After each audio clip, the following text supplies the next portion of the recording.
everyone. This morning we're going to try to undertake a start of the book of Leviticus.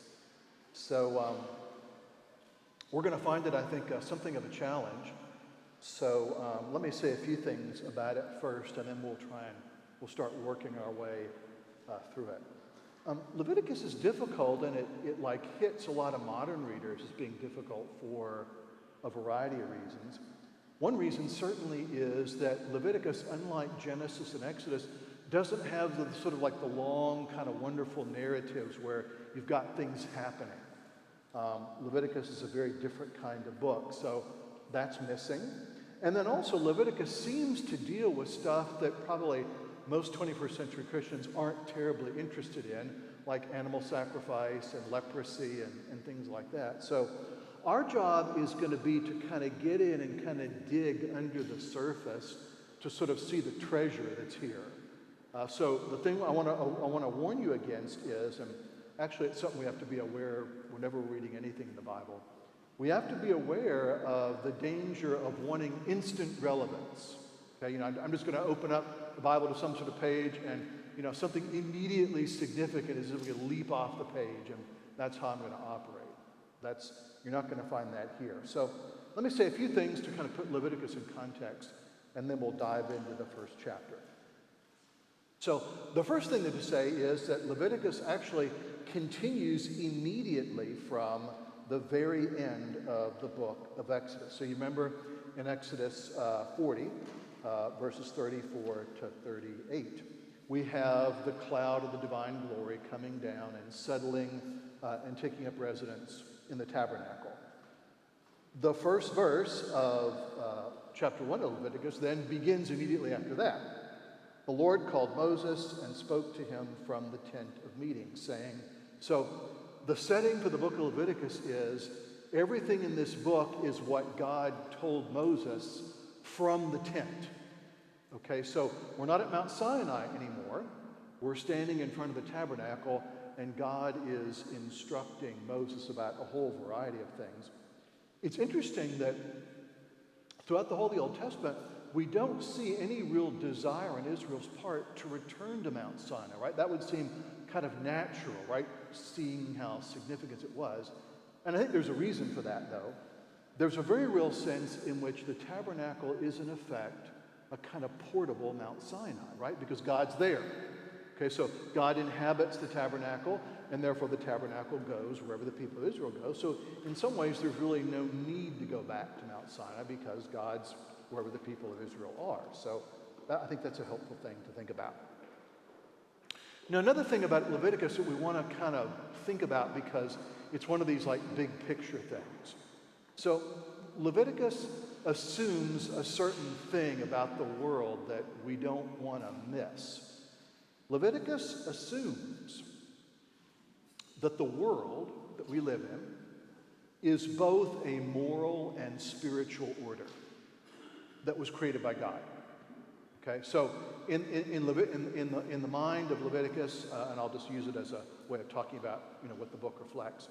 In the mind of Leviticus, creation doesn't simply refer to the physical environment around us, or the laws of nature, or to some theory about how the universe came into existence, or something like that. Creation also includes the notion that the world is both a moral and a spiritual order. And therefore, right, and this is the second point, the problem with human sin is not that it simply leads people to do sort of immoral things, like rob banks and tell lies and start wars and steal money and et cetera, right? That's only part of it. Human sin does lead to immorality, but that's actually not the most serious problem with it. For Leviticus, the most serious problem with sin is it directs people and creation away from God. It directs people away from that moral and spiritual order that God has implanted in creation. Okay, so it's not merely that people are doing the wrong things. It's actually more serious than that. They're living for the wrong purposes. And all of that needs to be corrected. Okay, so Leviticus in many ways, underneath all the stuff that we're going to look at, Leviticus in many ways is thinking about how is it that human life gets sort of turned back toward God and kind of replanted in that moral and spiritual order. Okay? How does that happen? Now, Leviticus is going to use a really important word to describe that process, and I just want to say just a very brief word about it because we will be taking a rather extensive look at it. In the book of Leviticus, the word that describes our being kind of reoriented back to that moral and spiritual order is holiness. You'll see the word again and again and again all the way through the book of Leviticus. Leviticus is a book about holiness. And that's what it means. It means turning human life, turning human habits, turning human thinking and acting back toward God and that moral and spiritual order that God has implanted in creation. Now, it recognizes that that kind of turning doesn't happen naturally, and it also recognizes that that kind of turning is not easy. Okay, let me just give a little example. If you've ever tried to go on a diet, or if you've ever tried to kind of begin like a new exercise routine or something, we all know how difficult that can be, right? I mean, it sounds easy, right? You know, you just kind of change your diet so you're eating more healthy foods and, you know, you're not having chocolate cake for dinner anymore and stuff like that. You know, it sounds easy, but, you know, it actually involves a change not only in habits, but also what's going on here and also what's going on in here, right? So Leviticus is operating with that presupposition. Leviticus is operating with the presupposition that our being turned back to God basically is kind of forcing us to go against a whole powerful set of ingrained habits and mindset that's going to have to be broken if we're going to be brought back to God. Now, on the surface, Leviticus is going to sound like almost like a sort of random grab bag of commandments about this and about worship and about clean and unclean and all this kind of stuff. We'll walk through all of that. But I think underneath the surface, there's a unifying theme. And if I had to do this, I would say that one place to sort of see what that unifying theme is to take a look at Leviticus 26, verse 11 and following. Here's what it says. This is God speaking to Moses to speak to the people of Israel. I will make my dwelling among you, the tabernacle, and my soul shall not abhor you. And I will walk among you and will be your God, and you shall be my people. I am the Lord your God who brought you out of the land of Egypt, that you should not be their slaves. And I have broken the bars of your yoke and made you walk erect. Now, in many ways, I think that sort of encapsulates the whole book. So we're going to just take a quick walk through that. Notice the first part, I'm going to make my dwelling among you. I, the creator of the heavens and the earth, am going to come and dwell in your midst. I'm not going to be like a vague spiritual presence. I won't be sort of like beyond the clouds somewhere. I'm not going to be in the inner depths of your mind where you can sort of, kind of tune the world out and try and find me. I am going to be among you. So that's the first thing that's going on here. And I'll walk among you, and I will be your God. Okay, important thing here, right? Not I will be your mascot. Okay? Not, I will be like a symbol of you as a people, or not that I will be, something you can all kind of think about when you're in a religious mood. No. I will be your God. I will be the very center of your moral and spiritual and physical world. That's my purpose in coming to dwell among you. And then this really important reminder, I am the Lord your God who brought you out of the land of Egypt, that you would no longer have to be slaves to the Egyptians, but that you might be free from their yoke, right? That thing that's used to attach oxen to a plow, right? You might be free from their yoke, and that you might walk erect. Or I think we could say this: I freed you from the bondage of Egypt so that you could be real human beings once more. That's my goal. I'm going to turn you folks into real human beings, because you're not now. Okay, we're going to start working on that. So that's a bit of introduction about Leviticus. One more thing I think that could be said that's also important. We're going to see that another one of the goals of Leviticus, which I think is a really important goal, is to do something that the New Testament also has a lot to say about, and that's this: that part of the process of turning life back to God involves worship. And I think maybe the best way to say this would be to say something like this: that Leviticus has a lot to say about worship. And by the time that we're done, you may be like worn out from hearing it. But it's important. Because the idea here is that one of the most important purposes of worship is to sort of wrench our attention away from all the things that captivate us and turn that attention back toward God. Okay, so I know this probably is not true of any of you because you're also advanced and spiritual. But some Christians kind of get just kind of bogged down in the world around them, right?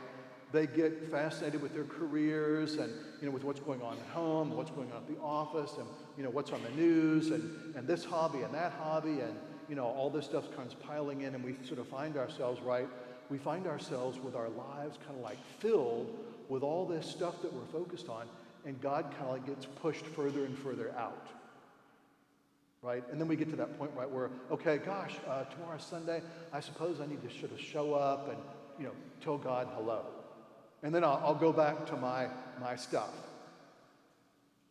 Leviticus actually is kind of working at wrenching us away from all that and focusing our attention back toward God. So we'll see some of the ways in which it does that. So let me say a few words here about sacrifice. Leviticus 1 through 7 actually is completely devoted to detailing a number of sacrifices. And I think the thing to say here is that biblical scholars have pored over all this, and I think everyone's pretty well convinced, right, that we're not actually given the full instructions as to how these sacrifices are to be carried out. There's still a lot about them that we just don't know. So I'll try and kind of, as we walk through them, I'll try and say a little bit about why they're significant, but just be aware that there's probably a lot that we don't know and don't understand at this point. But a word about sacrifice in general, because sacrifice here plays a really central role in the book of Leviticus. It'll play a central role throughout the Old Testament, and of course, and we need to remind ourselves of this, right? Sacrifice also plays a central role in the New Testament as well. Okay? You cannot understand the New Testament, and more specifically, you cannot understand the cross unless you understand what's going on in the Old Testament with sacrifice. That's just the way it is. So we'll spend a little bit of time here kind of walking through sacrifice and seeing if we can make sense of it. So let's think about sacrifice here, what it might mean in the Old Testament, just in a kind of general way, and then we'll kind of see it unfold as we walk through it.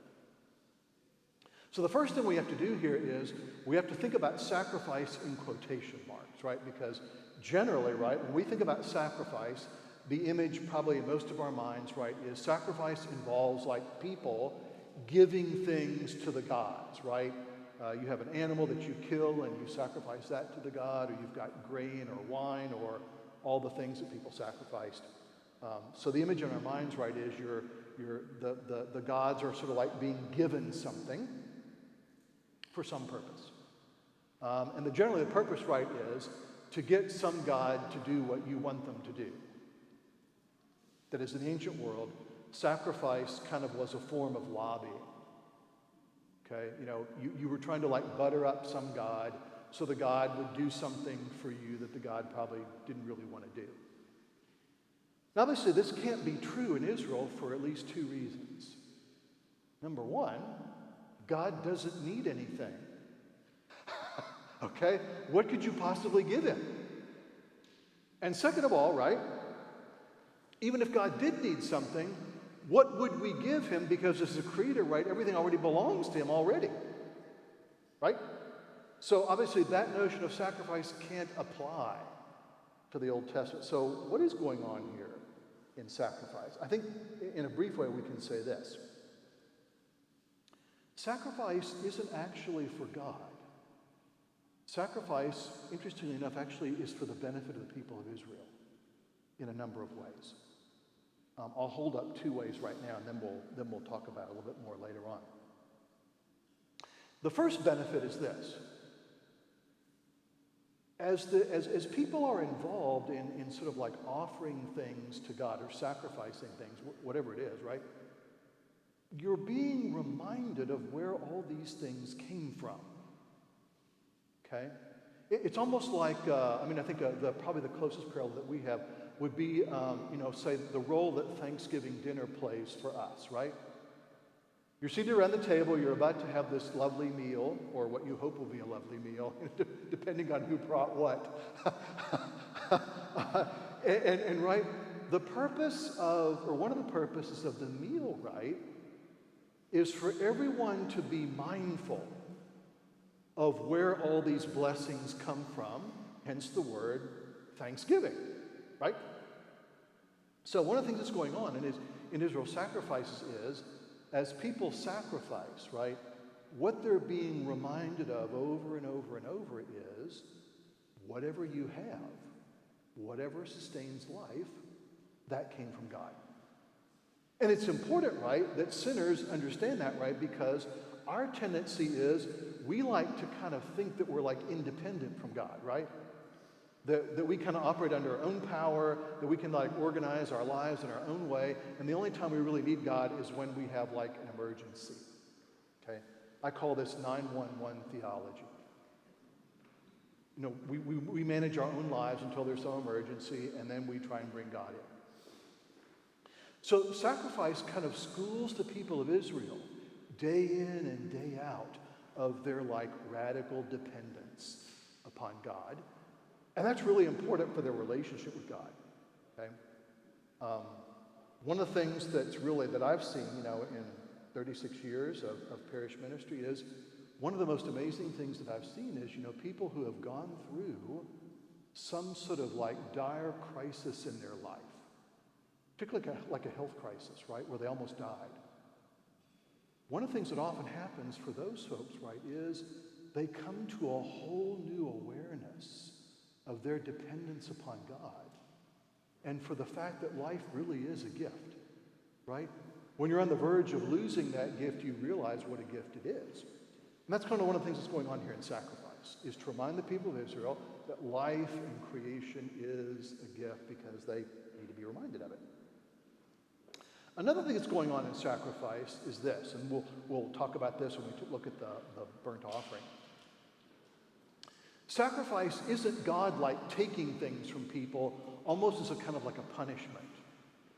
Okay, it's not like God institutes these sacrifices and says, okay, because you've all been bad, I'm going to take stuff from you on a regular basis and that'll fix your wagon. Once again, that's not it. Okay?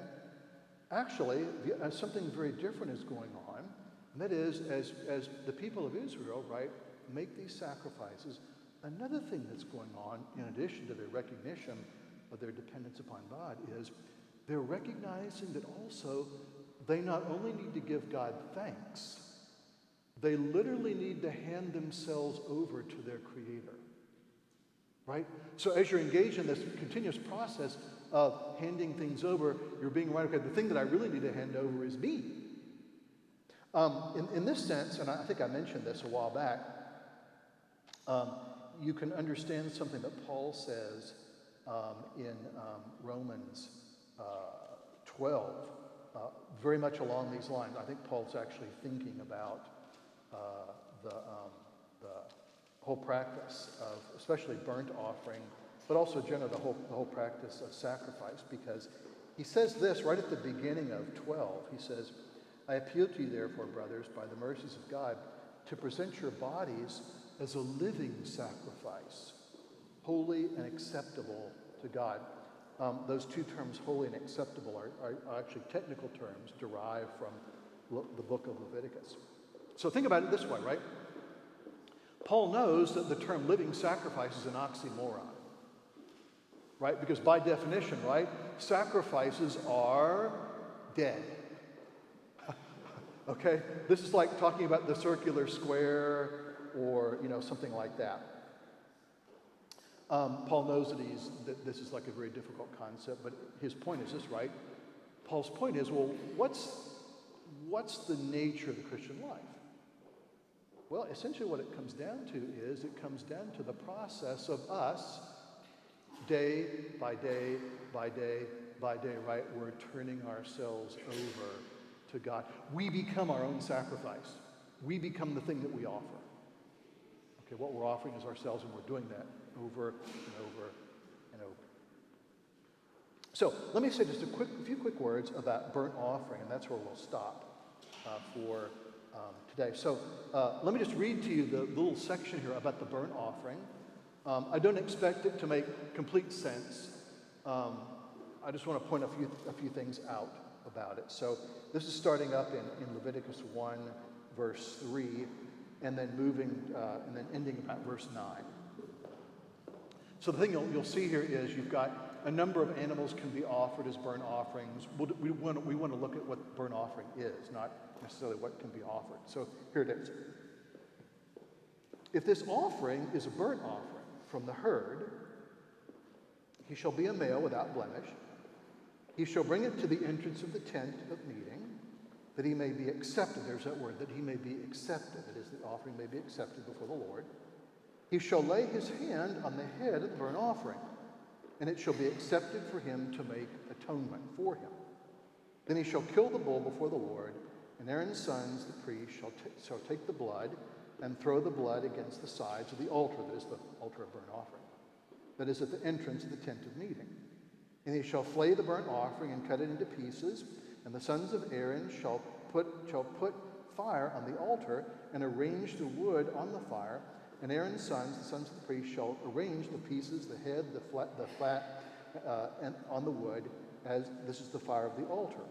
But its entrails and its legs he shall wash with water, and the priest shall burn all of it on the altar as a burnt offering, a food offering, with a pleasing aroma to the Lord. So there it is. There's the burnt offering. And like I said, we can read this and kind of not find this like very elevating, because we've got animals being killed and their internal organs being pulled out and the whole thing being put on a big sort of barbecue pit and then all combusted. And so what's the spiritual significance of this? Well, let's take a look at it. There are two big things that are going on on the sacrifice of burnt offering. I just want to hold them up to you, and then we'll stop. So, thing number one, did you remember the instructions, right, where I'm bringing my burnt offering, I take it to the entrance of the tent of meeting, and one of the things I do, right, is I put my hands on its head. That is, I'm identifying with the animal. Then I kill it. Okay? And then the animal is cut up in pieces, and then it's put on the altar of burnt offering, and the whole thing is burned up. So two things here. One aspect of the burnt offering seems to be atonement.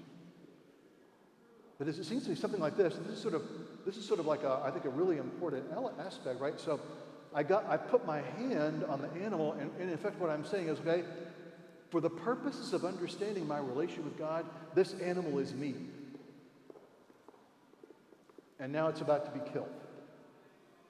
Because what's being dramatized right here are the consequences of sin. Right? If I lived in a purely just universe, that animal actually would be me. Dead. Thank goodness we don't live in a purely just universe, right? Because God has mercy. So that's one thing that's going on in the altar of burnt offering. That is, I'm being reminded, you know what? Sin is like really serious business. Sin actually can cut me off from God, the source of life. My sin isn't just about the fact that, I occasionally tell white lies, or I have problems controlling my temper, or, I retail and gossip, or whatever. No. Sin is radically serious business because its ultimate effect is to cut us off from God, the source of life. Something needs to be done about it. Okay? We'll leave it there for now. And the second thing is, the whole animal is now combusted on the altar, burnt up, as a pleasing aroma to the Lord, Leviticus tells us. So once again, right, for the purposes of the sacrifice, I'm identifying with the animal. And another thing that I'm telling myself here, another thing that's in my consciousness is that I kind of need to be like that animal on the altar of burnt offering. I need to be sort of like totally given over to the Lord. And that's the point of nothing is held back. Okay, that is the animal, the whole of the animal, what I might normally want to keep for myself, especially like the really good parts, and have for Sunday dinner, right? Everything's being given over. Nothing's being held back. And so once again, this becomes a kind of spiritual enactment, right? As I offer my burnt offering, I'm in recognition of the fact not only of my need for atonement, but also I'm recognizing my own need for being completely given over to God. One final thing, and then we're going to have to stop. I don't want to have our bishop candidates waiting on me. That wouldn't be good, especially since one of them will be our next bishop. Paul actually seems to be thinking about the burnt offering in his letter to the Ephesians, in Ephesians 5. So let me just read it to you, and you can see where burnt offering here gets translated over into the New Testament. He actually talks about it in relationship with Christ. So it's Ephesians 5, 1 and 2, where he says this: "Therefore be imitators of God as beloved children," and here it is, "and walk in love as Christ loved us and gave himself up for us, a fragrant offering, a burnt offering and sacrifice to God." So we'll conclude on this point. Here's what Paul's trying to say here. Among the things that Christ did on the cross, what was one of the most important? He surrendered himself completely to God. In effect, right, he became his own like burnt offering. And so Paul says, be imitators of God and beloved children, and walk in love as Christ loved us and gave himself up for us, a fragrant offering and sacrifice to God. Okay, so burnt offering here appears in the letter to the Ephesians. We'll take a look at the rest of these sacrifices and try and make sense of them as we move along.